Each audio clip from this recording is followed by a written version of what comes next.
As tensões aumentam na Rússia, e não sou eu quem diz isso, mas a própria mídia russa. O motivo por trás disso é simples. Como disse o general Ben Hodges, a Ucrânia está atingindo o calcanhar de Aquiles da Rússia e os russos sentem a pressão. Isso não é uma boa notícia para Vladimir Putin, porque agora até mesmo a sua mídia está se voltando contra ele. Eles acabaram de dizer isso. O canal russo Neziger no Telegram publicou sobre as refinarias e o mercado de combustíveis russos. Crescem as tensões no mercado de combustíveis da Rússia.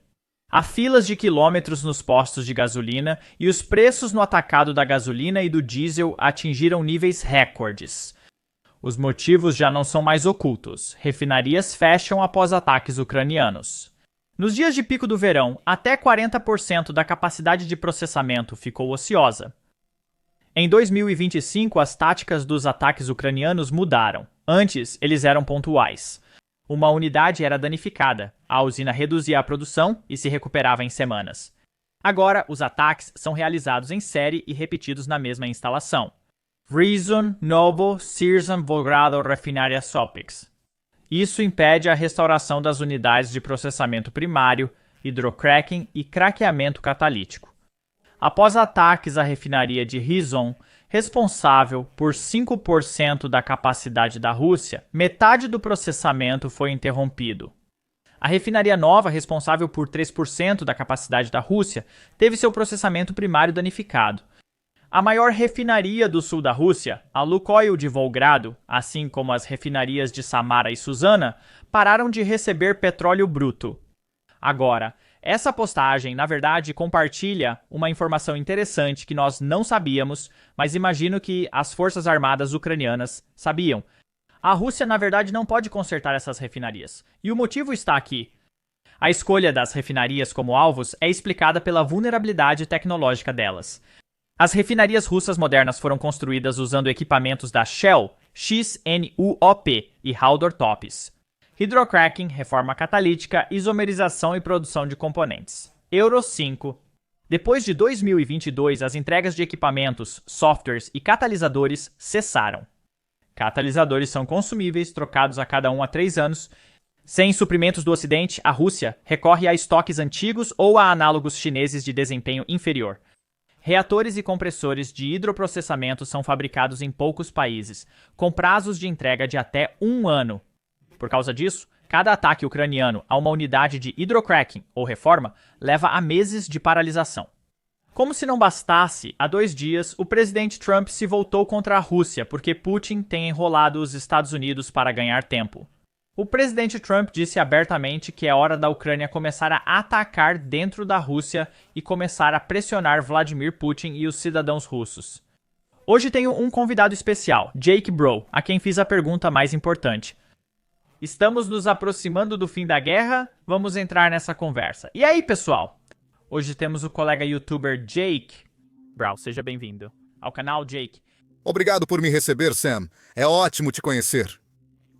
Estou animado para ter essa conversa e vamos direto ao assunto. Não sei se você viu, mas o presidente Trump tweetou ontem que talvez a Ucrânia devesse começar a entrar mais na Rússia e pressionar a Rússia atacando a infraestrutura militar russa dentro do país. Como você reage a isso? Isso é um bom sinal? Você vê dessa forma? Bem, já se passaram 8 meses e Donald Trump não fez nenhum progresso para que os russos mudassem suas exigências. Este é um trecho do monitor de mídia russo. Mostrei no meu canal, mas os russos só zombam de Trump. Eles não o levam a sério. Quando você realmente ouve como os russos descrevem Trump nos últimos 8 meses, eles acham que ele é um tolo. Acham que ele é fácil de manipular. Essa cúpula no Alasca foi assim que eles relataram, que Putin dominou Trump em todos os aspectos. Nos últimos 3 anos e meio, os russos não cederam em nada. Todas as exigências que eles fizeram no início da invasão em grande escala ainda estão em vigor. Trump não avançou, não obteve concessões deles. Então, você esperaria que alguém ficasse frustrado depois de ser ignorado, menosprezado e humilhado, como Trump foi nos últimos 8 meses pelos russos. Então, sim, espero que possamos conseguir algumas mudanças de política e opiniões da Casa Branca. e que eles deem algum incentivo ou talvez alguma ajuda militar para convencer os russos de que precisam começar a negociar sobre suas exigências irracionais de rendição da Ucrânia. Já que você mencionou, vamos falar sobre a cúpula do Alasca. Muito! Várias notícias surgiram rápido, mas os russos logo negaram ter concordado com garantias de segurança. Nós não concordamos com uma reunião e coisas assim. Como você interpreta a cúpula? Muitas pessoas argumentaram que foi uma vitória para Putin. Os Estados Unidos da América não conseguiram nada para a Ucrânia. Você pensa assim? Também! A imagem duradoura, sabe? Quando falarem sobre essa cúpula daqui a 10, 20 ou 30 anos, vão mostrar aquela foto de militares uniformizados, em serviço ativo, de joelhos literalmente estendendo o tapete vermelho para o ditador da Rússia. Trump basicamente está pulando de empolgação, batendo palmas quando Putin desce aquele tapete vermelho. A Fox News cortou essa parte. Mas sim, vimos o quanto Trump estava alegre, feliz e animado para encontrar seu grande e velho amigo, Vladimir Putin. Depois tivemos aquele sobrevoo absurdo, um bombardeiro B-2 escoltado por F-35S. Esse bombardeiro B-2 teve que vir do Missouri, da base aérea Whiteman. Então, eu não sei qual é o custo de combustível por hora de um bombardeiro B-2, mas isso custou centenas de milhares, se não milhões de dólares, para fazer esse sobrevoo para Vladimir Putin, para homenageá-lo, para mostrar respeito a ele. Eu entendo que Donald Trump queria parecer legal, e ele tinha F-20 e 2 Raptors estacionados na pista. Mas não, isso foi vergonhoso. Vladimir Putin não merecia ser recebido em solo americano porque nada foi conquistado. Se estivéssemos assinando um acordo de paz definitivo e as mortes parassem, eu diria, tudo bem. Tratamento de tapete vermelho. Vladimir Putin está disposto a acabar com a guerra. Uma passagem aérea, sabe? Trump fica feliz em vê-lo. Tudo bem, tudo certo. Estamos fazendo as mortes pararem. Mas os russos não fizeram nada. Nada foi anunciado. Eles encurtaram o evento. A coletiva de imprensa, que deveria durar 1 hora, durou 10 minutos e Vladimir Putin dominou Trump. Ele assumiu o púlpito. Ele falou primeiro. Trump divagou por 2 minutos e então tudo acabou. Então, é frustrante porque, quando você tem negociações de alto nível, os chefes de Estado aparecem por último para assinar o documento final. Mas Trump não entende de diplomacia. Ele não entende de governo. Ele vê isso como um negócio em que você precisa olhar seu adversário ou parceiro de negócios nos olhos e sentir quem eles são. E foi isso que Trump disse. Eu só preciso estar na sala com Putin por 2 minutos, e então vou saber se um acordo de paz é possível. Ele afirmou que houve progresso e que conseguiremos garantias de segurança para a Ucrânia, com concordância da Rússia. E vamos conseguir uma reunião entre Putin e Zelensky. Putin concordou com isso. 4 dias depois, Lavrov esclarece. Quando estávamos falando sobre garantias de segurança, estávamos falando sobre a Rússia oferecer garantias de segurança para a Ucrânia, no sentido de que vamos alterar nossa Constituição para dizer que não vamos invadir mais nenhum país e teremos forças de paz russas e chinesas na Ucrânia para acabar com a guerra. Isso é insano, delirante. Agora sabemos que Putin nunca aceitou se reunir pessoalmente com Zelensky. Eles apenas concordaram em aumentar o nível de representação na próxima rodada de negociações de paz entre Rússia e Ucrânia. Então, antes eles estavam enviando aquele cara de 3º escalão, Medinsky ou algo assim, e talvez Lavrov esteja disposto a ir da próxima vez em Istambul. Mas não, Putin nunca vai concordar em um encontro cara a cara com Zelensky, porque ele não vê Zelensky como líder legítimo da Ucrânia. Faz sentido. E você provavelmente acompanha essa guerra mais que a maioria, especialmente aqui nos Estados Unidos da América, quase diariamente. Você deve ter notado que quando Trump e Putin tiveram a primeira ligação, concordaram em pausar ataques à infraestrutura de energia, mas os Estados Unidos da América anunciaram que era energia e infraestrutura. A Rússia anunciou que era apenas infraestrutura de energia, certo? Tivemos outros mal-entendidos com pessoas dizendo Steve Witkoff e, novamente, não sou fã desse cara. Deveríamos deixar Marco Rubio negociar, mas Steve Witkoff entra na reunião com Putin e sai. Ele diz que a reunião foi diferente do que a Rússia está dizendo. Não é a mesma coisa que você mencionou sobre o que aconteceu na cúpula. A Rússia está dizendo que não concordamos com nada. O destaque é a delegação dos Estados Unidos da América na entrevista. Não foi como alguns relatórios das organizações de mídia dizem. Isso foi o que foi acordado. Tivemos Marco Rubio, tivemos Steve Witkoff e o presidente Trump, todos confirmando na entrevista que a Rússia concordou com todas as coisas que você mencionou, mas aí a Rússia está dizendo, não, nunca concordamos com isso. Você acha que é um problema de comunicação ou erro de tradução entre os dois países? Ou você acha que a Rússia está dizendo uma coisa em particular e dizendo algo completamente diferente em público? Os russos sempre falam desse jeito. Eles operam em uma área cinzenta para ofuscar e confundir as pessoas. Regimes autoritários agem assim. Não são transparentes e mentem deliberadamente. Eles te enganam deliberadamente. E normalmente a Rússia está negociando ou conversando com um país democrático que tenta ser direto, tenta ser verdadeiro, tenta entender e ler nas entrelinhas para avançar. Mas nós não temos mais isso na América. A administração Trump também gosta de mentir, gosta de operar na zona cinzenta, gosta de ofuscar e confundir as pessoas. Você tem duas partes tentando se comunicar, mas ambas mentem, enganam e interpretam mal. E ambas estão tentando manipular o outro lado. E os russos simplesmente são melhores nisso. Lavrov faz isso há 26 anos. Peskov faz isso há mais de 20 anos. Putin faz isso a vida inteira. Então eu acho que Witkoff é um idiota e está fora do seu nível. E ele poderia ser um brilhante incorporador imobiliário. É isso que ele faz a vida inteira. Mas ele não sabe nada sobre os russos. Ele desconhece a história, geografia, cultura e povo. E ele é o cara que basicamente é co-presidente da nossa política externa. Não é o Marco Rubio que está liderando todas essas conversas. É o Witkoff que está fazendo essas reuniões individuais a portas fechadas. E ele é um idiota. E estamos brincando de telefone sem fio até chegar no Trump. E o Trump gosta de fazer isso. Ele gosta de interpretar errado ou ouvir só o que quer ouvir. Aí ele vai lá e anuncia. E o constrangimento fica com você se não cumprir. Pode haver uma estratégia útil para Donald Trump agir assim. Pois ao anunciar algo não prometido e tornar isso público, ele pode se sentir pressionado a cumprir a promessa feita. Trump interpretou errado, mas os russos não vão fazer isso. Você não pode enganar os russos para que abram mão do império deles. É isso que eles querem. Eles querem a terra. Eles não se importam com as pessoas. Eles não se importam com a lei internacional. Eles querem o império deles de volta. Eles vão continuar matando até acharem que conseguiram o que merecem. E também a outra parte é... E muita gente apontou isso. Talvez Putin estivesse tentando armar uma armadilha para Zelensky. Sabe como ele pediu o Donbass e depois disse, vamos congelar as linhas em todos os outros lugares e podemos nos encontrar com Zelensky.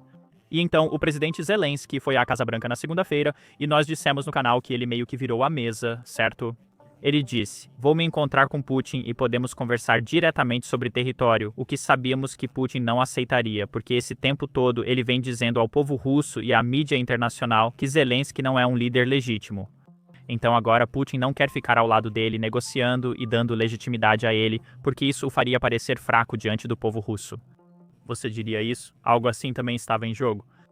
Zelensky é um cara inteligente e acho que ele recebeu conselhos muito bons dos líderes europeus sobre como conversar e como lidar com Trump. E acho que foi isso que aconteceu na segunda-feira, nessa reunião em Washington. Zelensky apareceu. Trump estava todo animado para vê-lo, dizendo, ei, consegui garantias de segurança para você dos russos. Consegui um encontro cara a cara para você. Tudo o que você precisa fazer é ceder esse pequeno pedaço de território em Donetsk. E Zelensky disse, tudo bem, vou conversar com Trump, vou conversar com Putin e vamos discutir sobre a terra. Zelensky sabia que Putin jamais aceitaria encontrá-lo pessoalmente. Então Zelensky conseguiu dar uma resposta para Trump que não era um não, mas ele sabia que isso não iria acontecer. Além disso, os europeus estão dizendo para Trump, nós não vamos fazer isso. Nós não vamos forçar a Ucrânia a entregar Donetsk. São 10 anos de linhas de fortificações construídas.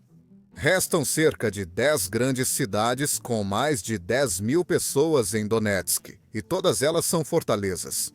Se a Rússia quiser tomar esse território à força, vai levar mais 3 anos e mais 1 milhão de baixas. Enquanto que se fosse a Ucrânia, isso não vai acontecer.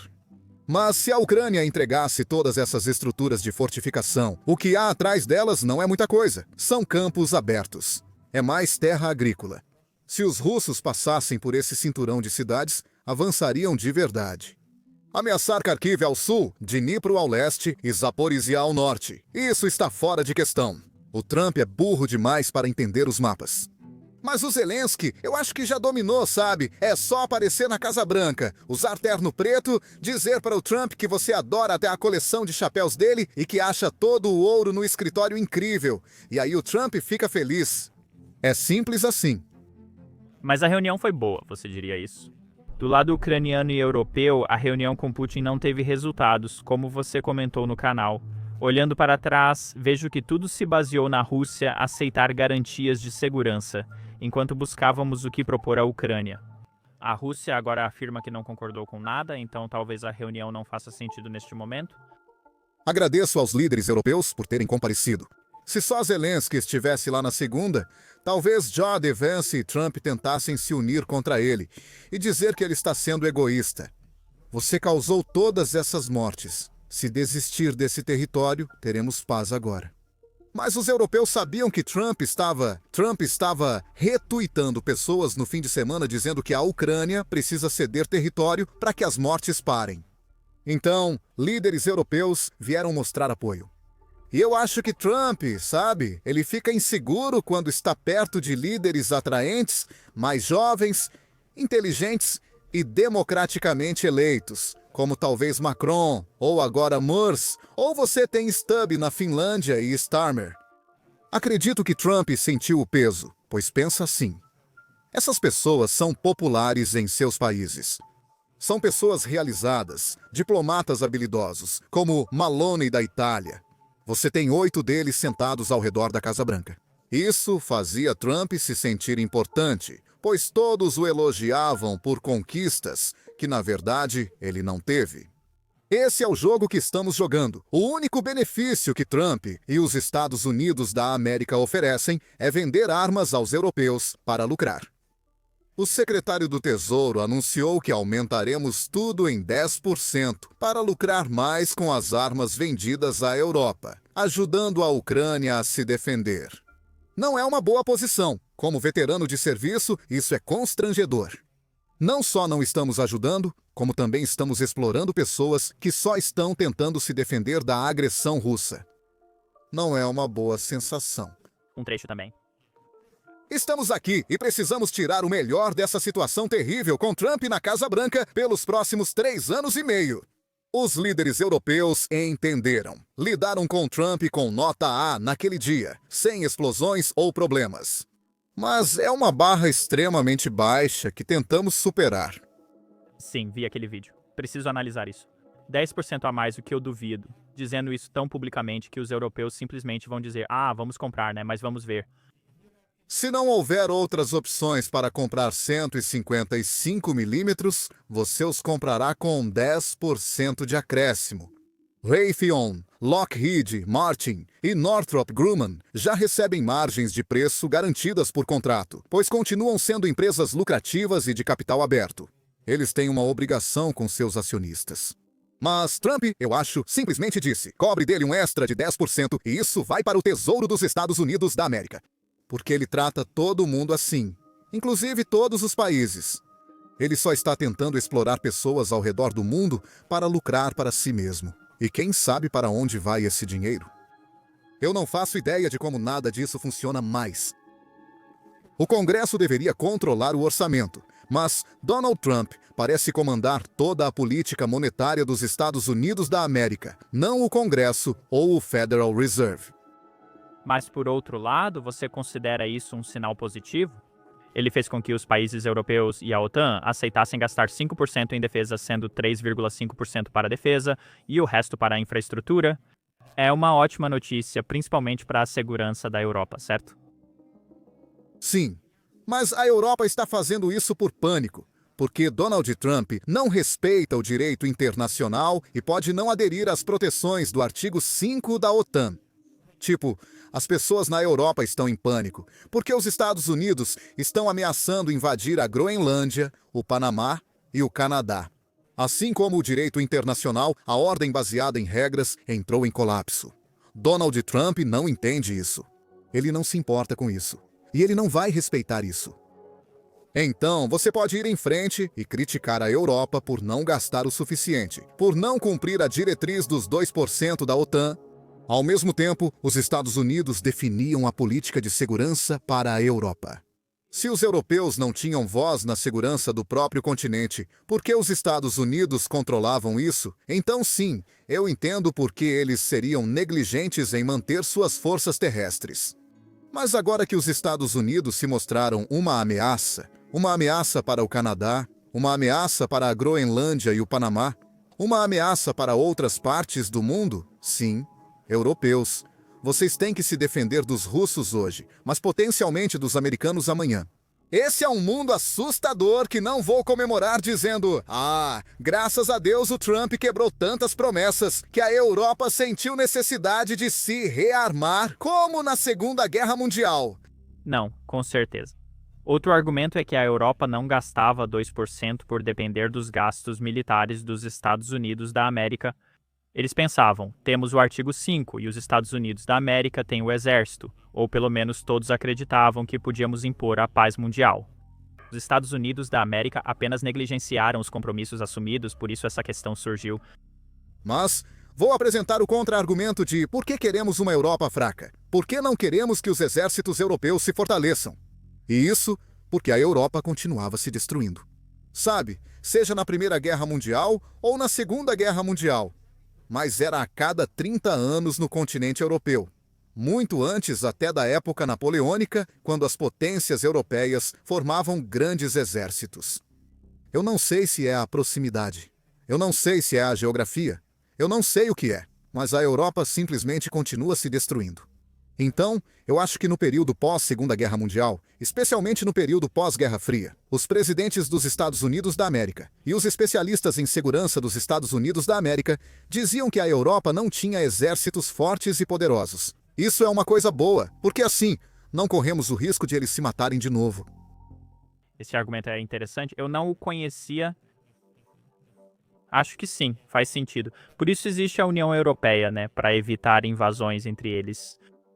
Em teoria, nações que comercializam juntas não entram em guerra umas com as outras. Isso é Francis Fukuyama, o fim da história. Mesmo assim, todos comercializavam com a Rússia, que decidiu declarar guerra aos seus melhores clientes. Isso. Eu sei que temos um professor Mirsarmer que é um pouco muito pró-Rússia. Estou animado para esse debate. Vamos ver, pois ele errou ao dizer que a Rússia não invadiria. Acho que isso foi em 28 de fevereiro, 4 dias depois, a Rússia invade. Não, ele é um propagandista russo.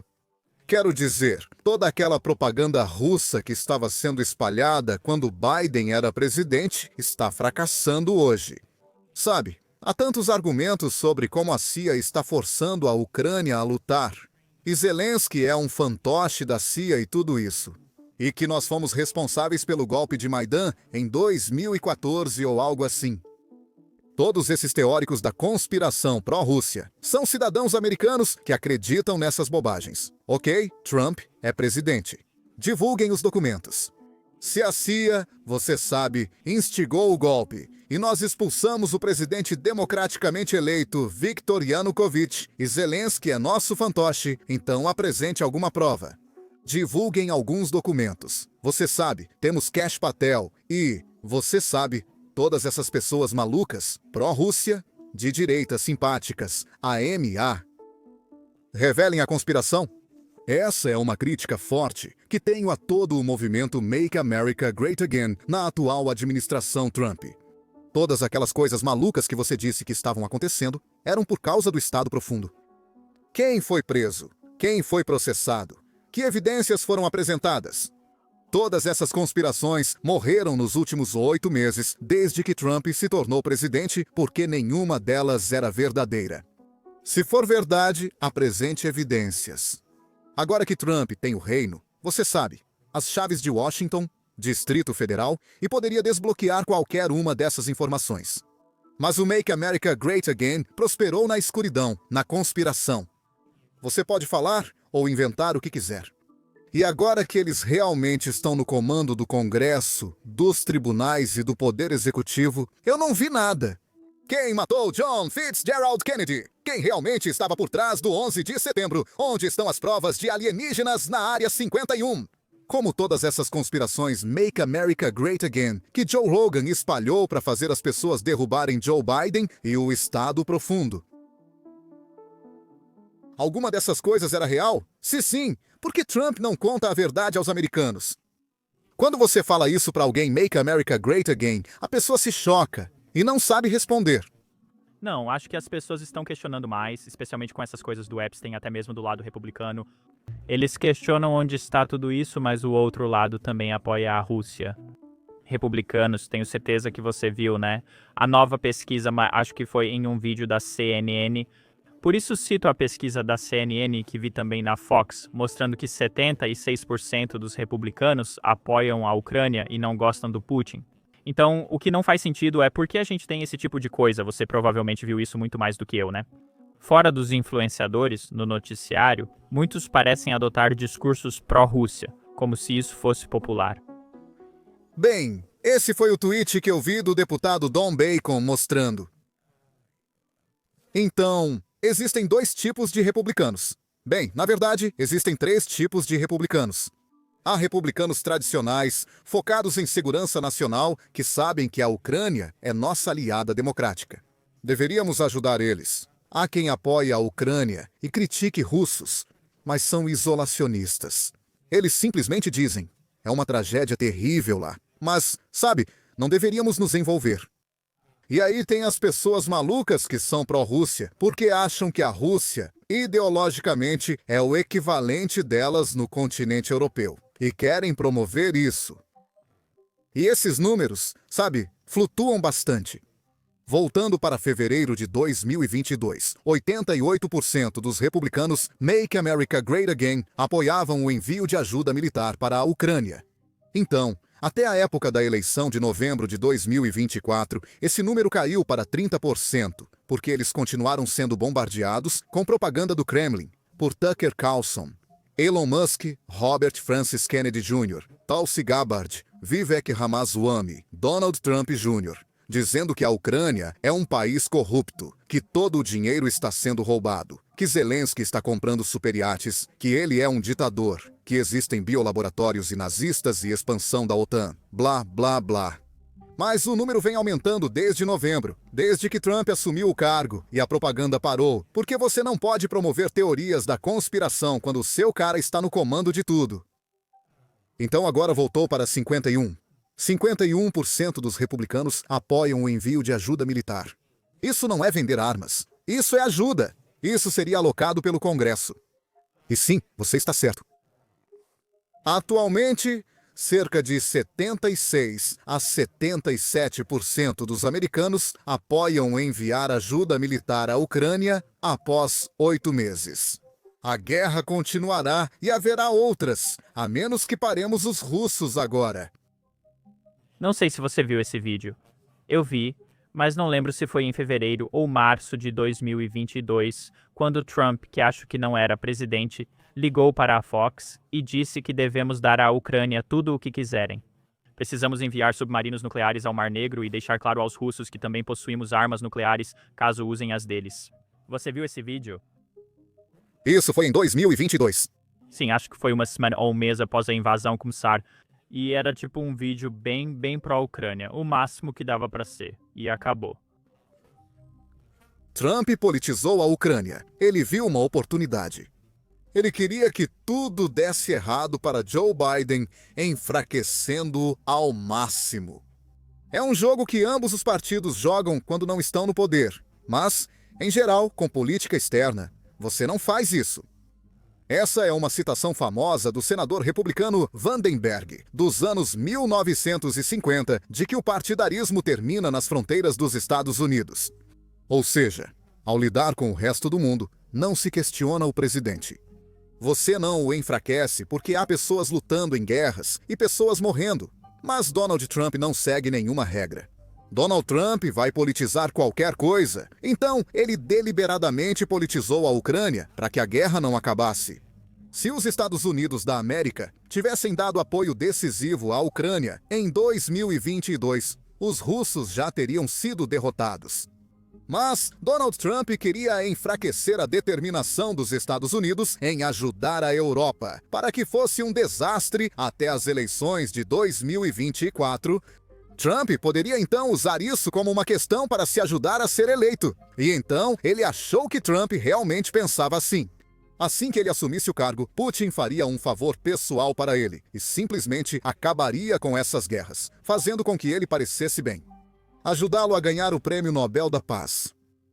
Trump não se importa se Putin começar a guerra de novo depois que ele morrer ou sair do cargo. Mas ele realmente achava que Putin faria um favor pessoal para ele e pararia de matar pessoas para que eles parecessem bem. E Putin não está fazendo isso. Até agora, sim, Trump ainda pode ajudar a Ucrânia a vencer a Rússia. Espero que faça isso. Acho que você se refere à famosa frase em que Trump disse que quer parar, mas ele não pode encerrar a guerra em 24 horas. Você consideraria essa presidência um fracasso se ele não conseguir parar a guerra? Trump vai jogar dos dois lados, de todos os lados, até o fim dos tempos. Até o dia em que morrer, ele vai assumir as duas posições para se proteger. Assim ele pode parecer um gênio ou um vencedor se uma coisa ou outra acontecer. A realidade não importa. Trump simplesmente inventa a própria realidade dele. Ele simplesmente diz o que acha que deveria ser a realidade. E os seguidores do culto dele, os apoiadores dele, simplesmente aceitam. Isso é muito frustrante, porque já sei o que vai acontecer no próximo ano. Trump vai fazer o mínimo possível para deter os russos e ajudar os ucranianos. E se em algum momento houver um colapso econômico da Rússia e a Ucrânia conseguir recuperar seu território, Trump vai declarar vitória para si mesmo e dizer que foi um gênio, que sempre soube que isso ia acontecer e que ele foi o único motivo pelo qual a Ucrânia venceu essa guerra e que ele deveria ganhar um Prêmio Nobel da Paz. Ele simplesmente vai mentir e dizer o que quiser para se mostrar da melhor forma possível. É isso que ele faz em todo assunto. Tipo, eu não estou fingindo aqui, Sam. Eu não estou brincando. Eu não entendo como eu sou o único explicando exatamente como é. Que ele é um enrolador profissional e não tem moral nenhuma. E ele só está nisso por ele mesmo e por como pode moldar o debate ou a realidade para se mostrar da melhor forma possível e fazer seus inimigos parecerem os piores possíveis. Então, sua pergunta original, ele vai fazer mais? Talvez um pouco. Talvez ele até imponha sanções aos russos, mas, em geral, ele quer jogar dos dois lados. Porque se de alguma forma a Rússia conseguir uma vitória e dominar a Ucrânia, tomando a capital Kiev, ele vai declarar que sempre soube que a Rússia era a força mais forte e que a Rússia sempre iria vencer. Muitas pessoas morreram à toa porque Joe Biden prolongou a situação e não conseguiu uma solução diplomática.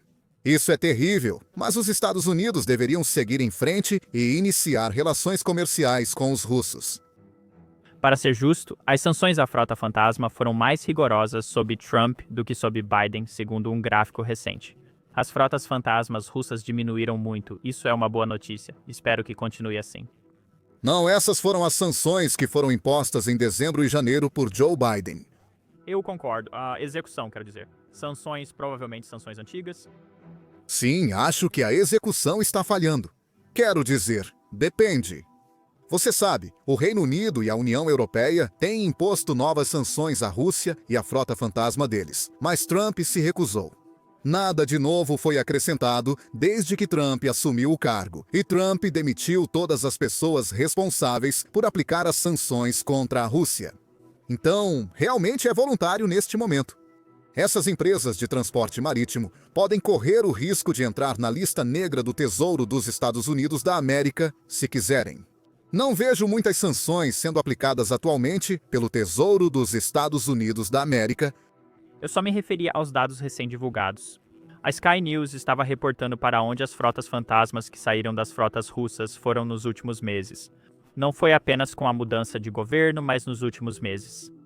E vamos mudar o foco um pouco para o lado que a grande mídia não cobre tanto, porque, claro, todo mundo fala sobre isso, e deveríamos falar sobre os ataques russos dentro da Ucrânia, atacando os civis ucranianos e a Rússia ganhando terreno na linha de frente, o que, claro, podemos argumentar que não vale a pena, certo? A Rússia está perdendo tantas pessoas para conquistar um pouco de território, mas algo que não vejo a grande mídia comentar são os ataques ucranianos dentro da Rússia, onde miram depósitos de petróleo, estações de guindaste, ferrovias e tudo que apoie os esforços russos na linha de frente. Além disso, vimos ataques em Moscou, o que é realmente assustador. Tenho certeza de que você acompanha isso mais de perto que eu. Talvez você possa explicar ao público qual o papel disso para acabar com a guerra. A Ucrânia nunca vai ter mão de obra e recursos suficientes para sobrepujar os russos nos territórios ocupados e retomar todo o seu território à força. Talvez antes da contraofensiva ucraniana do verão de 2023, havia uma crença, sabe? Quando a Ucrânia libertou grandes áreas de Kharkiv, quando libertaram a cidade de Kherson, na margem norte do rio Dnieper, havia essa crença de que talvez eles pudessem atravessar a região de Zaporizhia, chegar a Berdansk ou a Melitopol e então libertar a Crimeia até o inverno de 2023 ou início de 2024. Mas isso simplesmente não vai acontecer agora. A Rússia tem mais homens e mais recursos. Então, para a Ucrânia vencer essa guerra, teria que haver um colapso econômico de todo o sistema russo. Você pode atrasar os russos destruindo linhas ferroviárias e vagões de combustível. Mas, se você quiser realmente paralisar a economia russa, então precisa atacar a base de todo o estado deles. É um estado petroleiro. É totalmente dependente das receitas de petróleo e gás, tanto domésticas quanto de exportação. Então, ao atacar essas refinarias, estamos falando de equipamentos caros e delicados que foram construídos com a cooperação e a experiência de técnicos ocidentais. Essas são empresas ocidentais que foram para a Rússia nos anos 90 e 2000 para ajudá-los a construir toda essa infraestrutura. E isso está sendo destruído em tempo real. Nós não sabemos o quão grave é, e isso varia de refinaria para refinaria. Mas, desde 1º de agosto, acho que a Ucrânia atingiu 8 refinarias, algumas delas várias vezes, e todas estão fora de operação. A estimativa oficial é que 13,5% da capacidade de refino de petróleo da Rússia foi eliminada só neste mês. Esses vídeos que circulam online mostram falta de gasolina no Extremo Oriente, região do Império de Putin, que hoje está sem recursos. Não imagino o quanto isso é horrível para a pessoa comum. Viver nos territórios ocupados. Mas isso vai acabar chegando a Moscou eventualmente. Se a Ucrânia conseguir continuar degradando a indústria de petróleo e gás deles, isso afeta tudo em cadeia. O setor agrícola deles, a base industrial, o transporte marítimo, as companhias aéreas, o setor bancário. Tudo na Rússia, neste momento, está desmoronando. Vamos assistir gigantes da indústria e economia russa caírem neste outono. Eles vão à falência e o Kremlin terá que socorrê-los. Tudo precisará ser reestruturado. As pessoas estão perdendo seus empregos, as horas de trabalho estão sendo reduzidas. Inflação segue em 2 dígitos e salários estagnados. Aposentados mal conseguem comprar comida. A situação está sombria na Rússia. Sempre pode piorar. Eles ainda não chegaram ao ponto de ruptura, mas acredito que veremos o ponto de ruptura da Rússia no próximo ano, pois Putin não vai parar essas guerras de boa vontade, já que agora depende delas. Sim. Não, isso faz sentido. Espero que possamos ajudar a Ucrânia a acelerar isso e o colapso russo. Mas olhando para o outro lado da linha de frente, muitos líderes estão falando sobre as garantias de segurança para, você sabe, o futuro de longo prazo da Ucrânia. Agora, falam sobre uma garantia tipo artigo 5, seja lá o que isso signifique, pois pode ter vários sentidos. O que seria, na sua opinião, uma garantia forte para evitar um novo Budapeste 2.0? Muitos poderiam dizer que era uma garantia de segurança, mas não funcionou como a Ucrânia esperava. Não existem garantias de segurança para a Ucrânia. Elas não existem, não são reais. Se a Rússia decidiu destruir e conquistar a Ucrânia e absorvê-la de volta ao seu império, já ficou provado que ninguém na Aliança Ocidental está disposto a usar suas próprias forças armadas para ajudar a defender a Ucrânia. Se nenhum exército hoje, como Suécia, Alemanha, Holanda, Reino Unido ou Canadá, quer ir à Ucrânia lutar contra os russos, também não estarão dispostos a isso em 3 ou 5 anos. Se um país assinar acordo com a Ucrânia, afirmando que, se a Rússia atacar de novo, enviará suas forças para defendê-la, eles estão mentindo. Seria um blefe, seria um fator de dissuasão que a Rússia não respeitaria nem levaria a sério.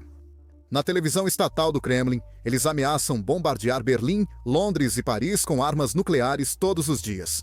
Afirmam que qualquer país que ajude a Ucrânia se torna alvo militar e ameaçam usar armas nucleares em ataque preventivo. Putin não diz isso porque sabe jogar o jogo, mas ele tem seu cão de ataque, Medvedev, ou tem a televisão estatal do Kremlin, onde nada é dito sem a aprovação de Putin. Eles fazem essas ameaças e elas funcionam. Imagino que pessoas na Europa, Japão, Coreia do Sul e Austrália estejam inseguras, pois os Estados Unidos da América deveriam fornecer um guarda-chuva nuclear de 5.500 ogivas para nossos aliados democráticos. E Trump não acredita em respeitar tratados de defesa existentes com outras nações.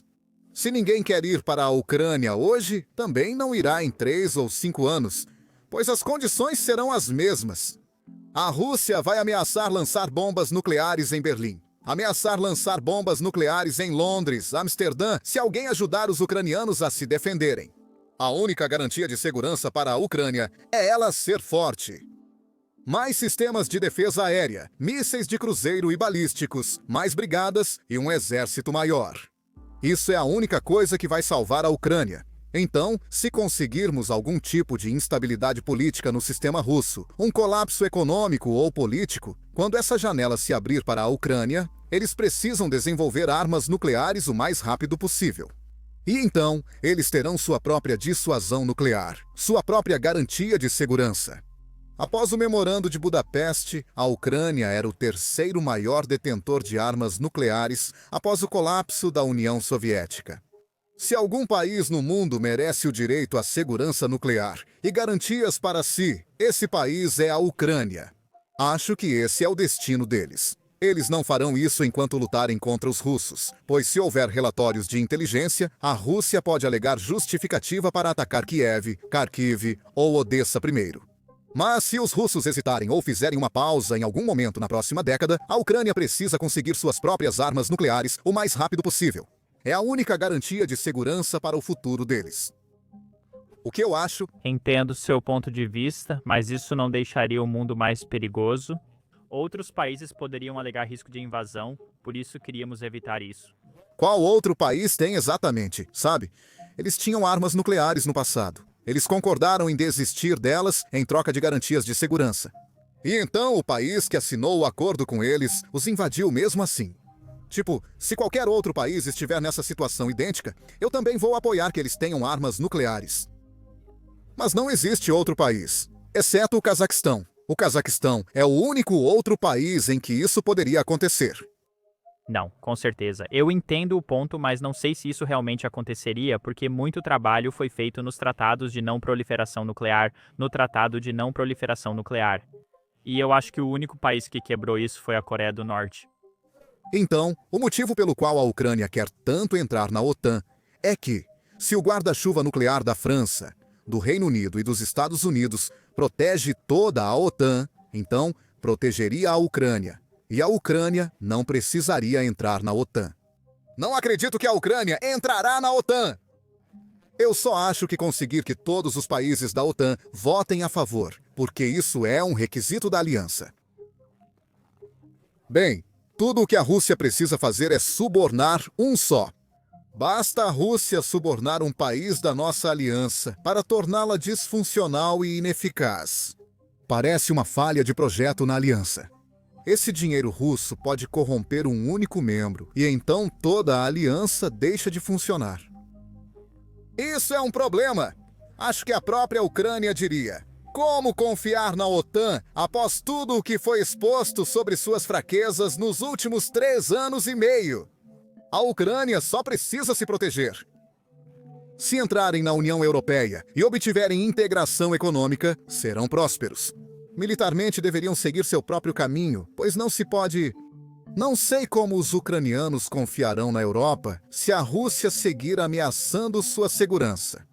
Sim, faz sentido. Isso, você viu, estou esquecendo o nome, o professor, acho que Andres alguma coisa, Andres Nielsen. Anders Puck Nielsen? Sim, você está certo, foi ele quem fez, então... Ele é dinamarquês. Ah, dinamarquês. Meu erro, totalmente, Ele fez um argumento interessante no vídeo mais recente, mas não sei os detalhes. Ele sabe muito mais do que eu, onde a União Europeia tem uma garantia militar mais forte do que a OTAN.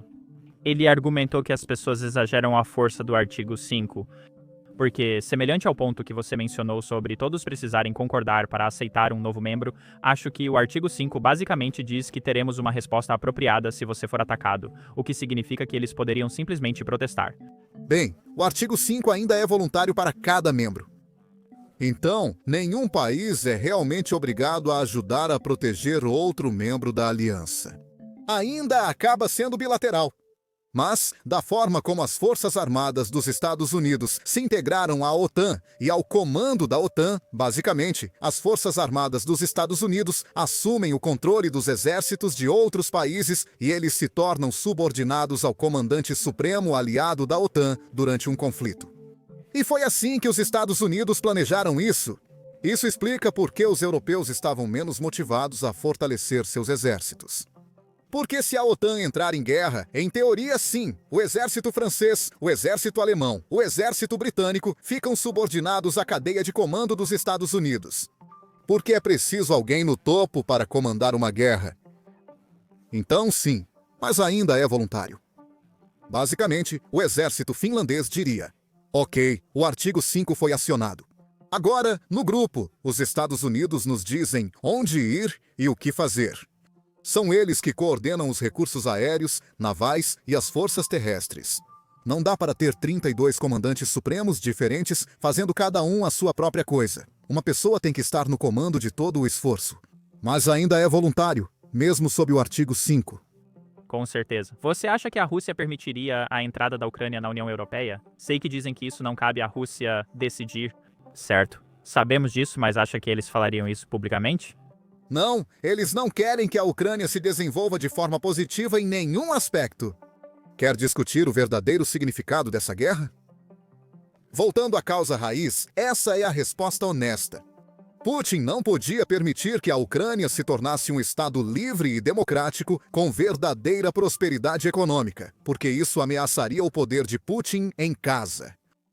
Se os falantes de russo, do lado russo da fronteira, tivessem um padrão de vida mais baixo e uma qualidade de vida pior do que os falantes de russo, do lado ucraniano da fronteira, então eles diriam: por que eles têm um padrão de vida mais alto? Por que eles têm benefícios governamentais melhores? Por que eles têm água potável limpa e encanamento interno e nós não temos? E isso levaria a uma revolta ou revolução dentro da Rússia. Então, Putin lançou essa guerra. E esse é um dos principais motivos: garantir que a vida na Ucrânia não se torne melhor do que a vida na Rússia, porque isso ameaçaria o próprio poder dele. Porque Putin não tem interesse em desenvolver a qualidade de vida do cidadão russo médio nas terras da Horda. Então você pergunta: a Rússia algum dia aceitaria a Ucrânia entrando na União Europeia? Se isso levasse à prosperidade econômica, então não. Putin é contra isso. Ao observar o salto no padrão de vida na Polônia, Finlândia e Bálticos, a Ucrânia também teria um boom semelhante. O produto interno bruto e a economia da Ucrânia floresceriam com eleições livres e justas, mercados verdadeiramente livres e sem corrupção, e se o dinheiro não fosse roubado em todo lugar. Se educação, saúde e benefícios sociais aumentarem para melhorar a qualidade de vida do ucraniano médio, essas são coisas que a Rússia não pode tolerar. Eles não vão permitir que isso aconteça porque isso ameaça o poder de Putin em casa, já que ele nunca vai melhorar a vida do russo médio. Já que mencionamos a Polônia, na verdade, você sabe como a Polônia entrou para a OTAN? É uma história interessante sobre o primeiro-ministro ou presidente polonês, estou confuso. Nos anos 90, ele seguia visitando os Estados Unidos da América, principalmente cidades com muitos poloneses. Sim, vi um vídeo sobre isso. Nos anos 90, a Polônia sabia que, com a Rússia fraca, precisava entrar na OTAN rapidamente. E sim, isso tinha algo a ver com Bill Clinton. E... Durante a eleição, ele continuava visitando a cidade, porém... você está certo. Oh. O presidente polonês, correto! O presidente polonês continuava indo a estados que tinham uma grande população de imigrantes poloneses para fazer com que eles pressionassem Bill Clinton a pressionar. A OTAN permitiu a entrada da Polônia, e assim ela conseguiu. Eles disseram, se não entrarem na OTAN, teremos que buscar armas nucleares. É um ou outro. Então, ou saímos do Tratado de Não Proliferação ou entramos na OTAN. A Ucrânia poderia fazer algo semelhante porque percebi que, na Alemanha, agora a maior população imigrante em quase todos os estados. Não sei como eles chamam de estados, mas você entende. Agora é como se cada estado fosse a Ucrânia. Então, aos poucos, sabe, a política interna acaba guiando a política externa. Aos poucos, essas pessoas tendem a apoiar e votar mais pela Ucrânia, levando a política externa da Alemanha a focar mais no país. As pessoas precisam ser criativas. Quero dizer... Politicamente, qualquer coisa que você possa fazer para parar a Rússia ou evitar a próxima guerra. Sim, faça isso. E acho que agora vamos voltar para cá, para os Estados Unidos. Tenho certeza que você notou que, no passado, a extrema-esquerda era muito ligada à União Soviética. E agora parece que a extrema-direita ama a Rússia por algum motivo. Eles têm seus próprios motivos. Talvez pensem que a Rússia tem valores ocidentais, o que não é verdade, mas eles acreditam. E como já mencionamos, Tucker Carlson tem sido um dos maiores defensores de divulgar isso com informações falsas, eu diria. Notícias falsas. Por que você acha que eles são tão pró-Rússia, mesmo apresentando argumentos falsos? Então, dos americanos que se mudaram para a Rússia e se juntaram ao exército russo para lutar pela Rússia, eles são ou nazistas, comunistas ou pedófilos. Essas são as únicas pessoas nos Estados Unidos dispostas a ir para a Rússia para lutar pela Rússia. E eu não sei se as pessoas que apoiam a Rússia realmente acreditam na propaganda, mas elas são apaixonadas pela ideia da Rússia. Então Esse cara, que é filho de um agente da CIA, se descreveu como comunista. Enquanto algumas dessas outras pessoas que foram para lá, você sabe, têm tatuagens nazistas. Então, como é que você tem comunistas e nazistas lutando pela Rússia? E é porque a propaganda russa divulga mensagens conflitantes. Eles adoram isso. Os russos vão divulgar coisas ambíguas, sabe? Teorias da conspiração, coisas de estado profundo. E você vê o que quer. Você interpreta do jeito que quiser interpretar. Quem tem problemas mentais ou delírios se apega ao que acredita e acaba achando que Putin é seu aliado. Agora você está perguntando, por que pessoas como Tucker Carlson apoiam a Rússia? Bem, Tucker Carlson já foi demitido de todas as redes de notícias. Ele já foi demitido da CNN, MSNBC, Fox News, Public Broadcasting Service e realmente não tem um futuro na televisão americana. Então ele está fazendo o próprio trabalho no YouTube e simplesmente é lucrativo ser um opositor.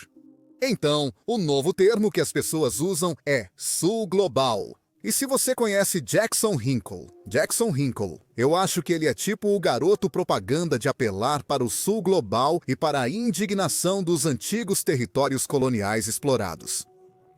São aqueles elitistas malignos da França, do Reino Unido e dos Estados Unidos que vêm impondo sua vontade e agenda ao resto do mundo.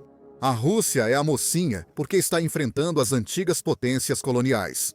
Agora, isso é extremamente hipócrita para pessoas do Oriente Médio, Sudeste Asiático ou África apoiarem a Rússia, sendo que a Rússia sempre foi uma potência imperial que subjugou seus vizinhos.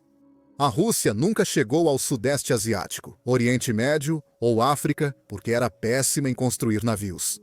Se há 500 anos Pedro, o Grande, soubesse construir navios, teriam colonizado o Oriente Médio e a África, não britânicos ou franceses. Então, as pessoas que defendem e apoiam a Rússia apenas a veem como uma arma, Elas estão usando a Rússia. Ninguém no Oriente Médio, África, Sudeste Asiático ou Tucker Carlson perde o sono ou chora por um soldado russo morto. A Rússia é só uma ferramenta. É uma arma que eles estão explorando porque tem ressentimentos contra a comunidade lésbicas, gays, bissexuais e transgêneros ou, sabe, imigrantes, sem documentos ou qualquer outra coisa. Eles acham que a Rússia é benéfica para seus projetos pessoais e causas particulares. E é só...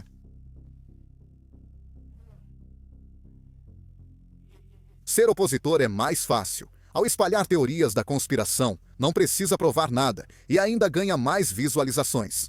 Você recebe mais engajamento. É difícil defender o status quo. É difícil aparecer e dizer que deveríamos ter pessoas competentes, inteligentes e responsáveis gerenciando nossos sistemas federais, em vez de um líder carismático de culto que vai lutar por nós com unhas e dentes.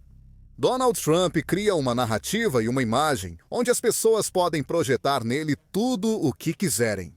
É estranho conversar com o apoiador médio de Donald Trump, porque quero mesmo entender qual é a deles. Qual é a única coisa que eles acham que Donald Trump vai realizar por eles, sendo que ele não vai? Ele não realizou nada no primeiro mandato dele.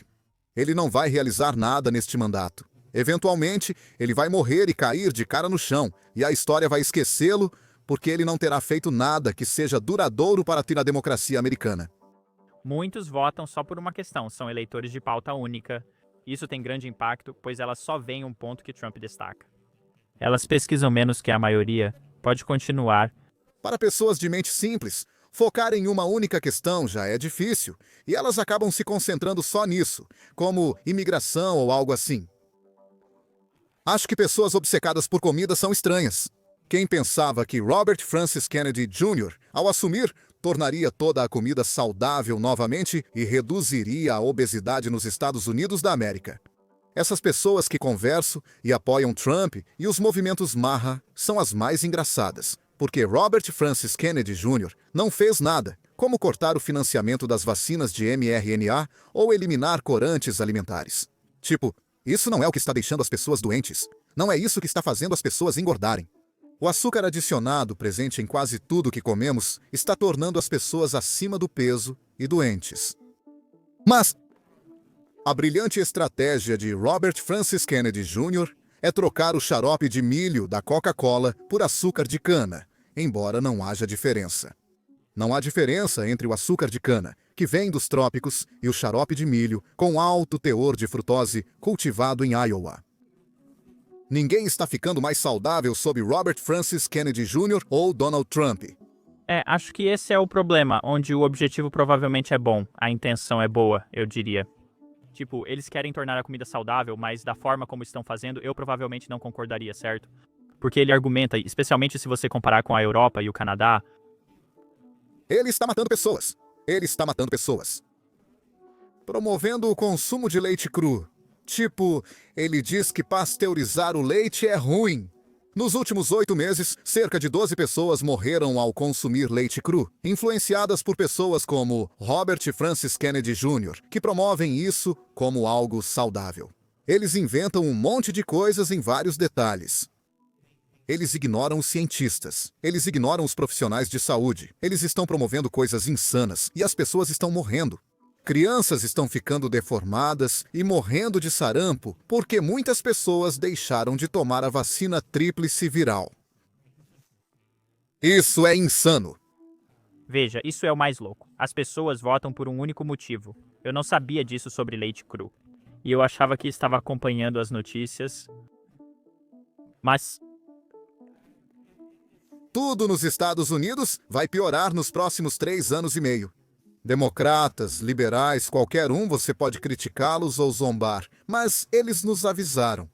Eles previram exatamente o que aconteceria. Nos debates entre Kamala Harris e Trump, diziam que, se Trump assumisse, Putin o controlaria. Trump é tão fácil de manipular. Putin não consegue resistir. Trump não consegue enfrentar Putin. Posso mostrar os trechos. Não importa, sabe? Não! Com certeza. Estamos na fase de descobrir. Então todos vamos ver para onde isso vai. Já que estamos falando sobre... Você considera problemático sancionar só a Índia por comprar petróleo russo? Como isso impacta a relação Estados Unidos da América-Índia? Porque no canal já falamos sobre isso. É definitivamente um bom sinal que Trump estava fazendo alguma coisa. Não é um santuário. Isso Parou com isso, Índia. não é uma sanção, é uma tarifa.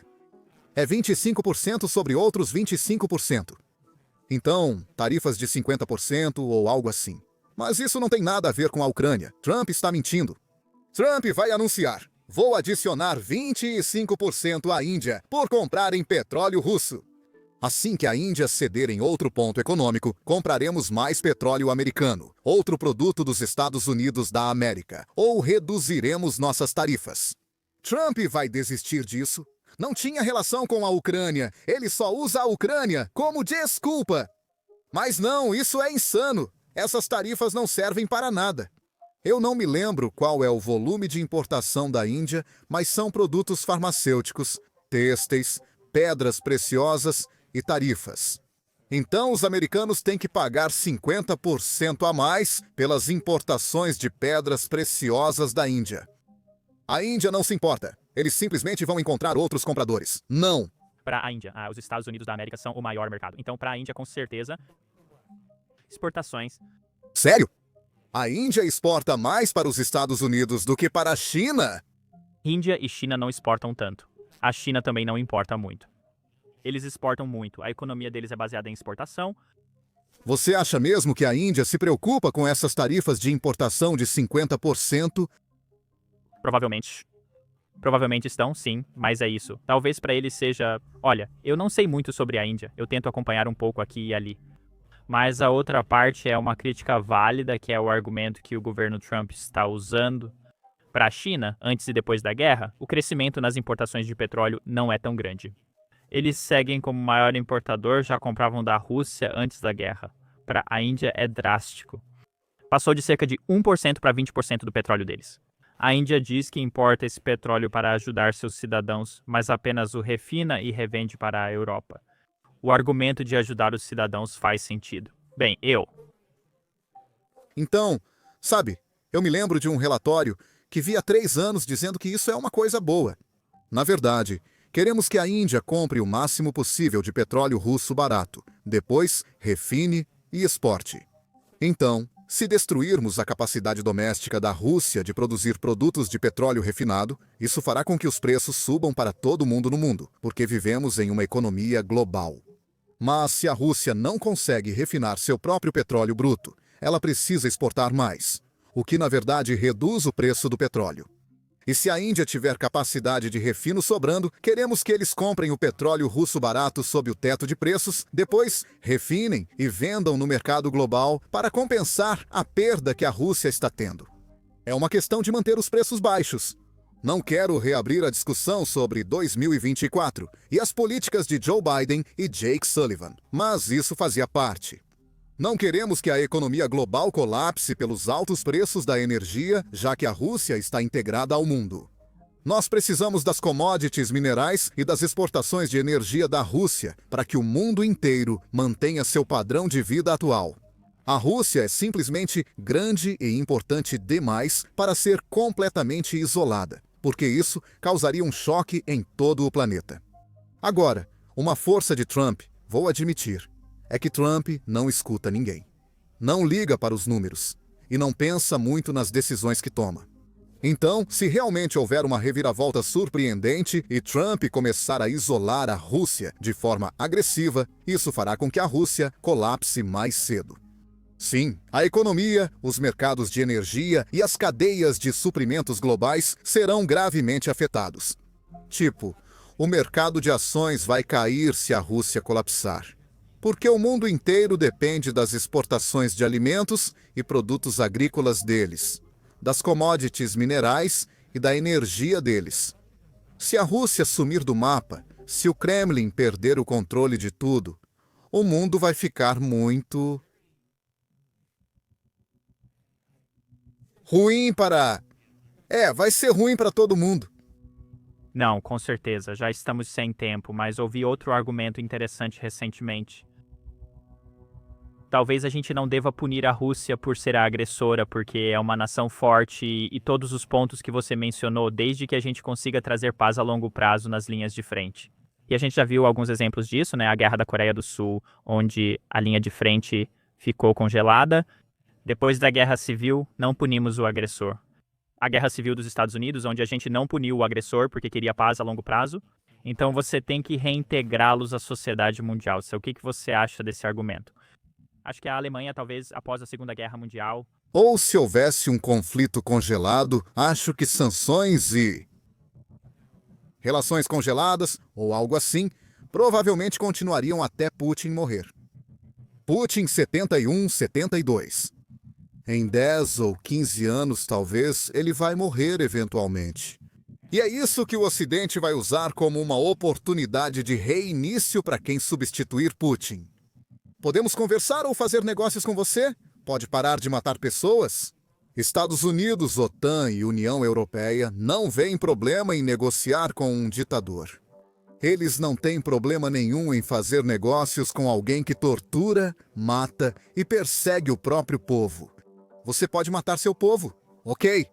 Mas a regra desde 1945, a ordem internacional baseada em regras, é que você não pode invadir o seu vizinho, o vizinho menor, e depois matá-lo. E Putin quebrou essa regra. E ela quer quebrar essa regra. Sim, acho que Putin deve ser um pária e isolado, o que prejudicará a posição e relações da Rússia no mundo. Quando Putin morrer, daremos uma chance ao próximo. Faz sentido. Obrigado por dedicar seu tempo. Foi muito interessante. Você está conhecendo todos os pontos de vista. Espero que o público também tenha aprendido muito. E vamos colocar o link do seu canal no YouTube. Tem mais alguma coisa que você quer que a gente coloque aí embaixo? Twitter? Não, estou tranquilo. Obrigado.